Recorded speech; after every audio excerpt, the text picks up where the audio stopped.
Her imagery is, she's not afraid. She's dancing on the edge. She's not thinking about what could happen to her because she's 18, 19. Her entire life is ahead of her. We just kissed. Start to take your clothes off. You're releasing yourself. You want to do this. This is making you happier. Whether you like it or not, this is your job. You're going to have to put your feelings aside. Now I need you to go to the morgue and pick up his body. Fuck you, you pick it up. Got nothing to do with this.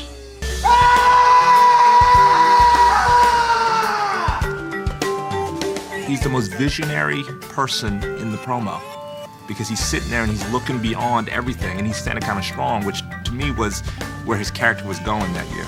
Rico, have you... Oh, Mrs. F. This is Arthur Martin, our new apprentice. Hello.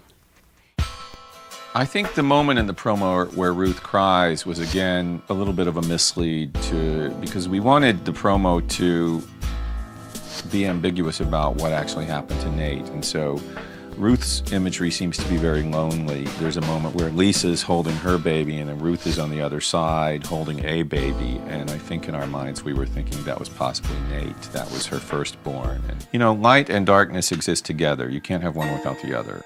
The bird, while on one hand represents the presence of death, it's a crow, it's black. It also has the ability to soar and to take off the way that none of these earthbound characters can. I mean, David and Keith can sort of like hang there in space through their connection with each other, but everybody else, if they leap off, they sort of fall. They go down, whereas the bird, which is, to me, a symbol of spirit, and I'm not saying that in any sort of religious sense, because one of the things I try to do with the show is for it to never take a stand one way or the other on the afterlife, on the existence of God, and the fact that this scary raven is the one thing that can soar and that can fly. Redemption comes through darkness, I think. In the end, the whole family's on the ledge, but they're all on the ledge together.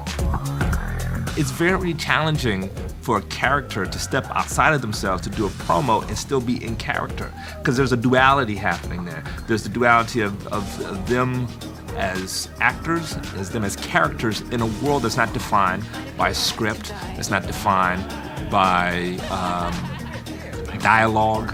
It's all emotion. Being you is hard. Is it? You can tell us. Okay. It's hard, isn't it? Being me is hard. Yeah, it's really tough. I don't look at a promo shoot as being an episode of the show. I mean, ultimately it's marketing, but it's done with such taste and such creativity and such style that it becomes a thing in and of itself. Even the first version of the promo and the way that those images combined with the music, we were completely blown away. And I actually am a little embarrassed to admit that I think I cried the first time that I saw it, because I felt that the use of sentiments and resonances from the show was so strong. It really hit home with me.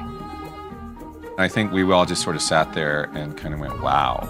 I just thought, that's so beautiful, that's so beautiful. I'm so happy to be working at HBO where this is how they will promote your show, as opposed to a bunch of clips from the show and forcing you to stunt cast a bunch of celebrity guest stars.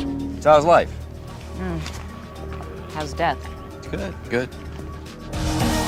Just think of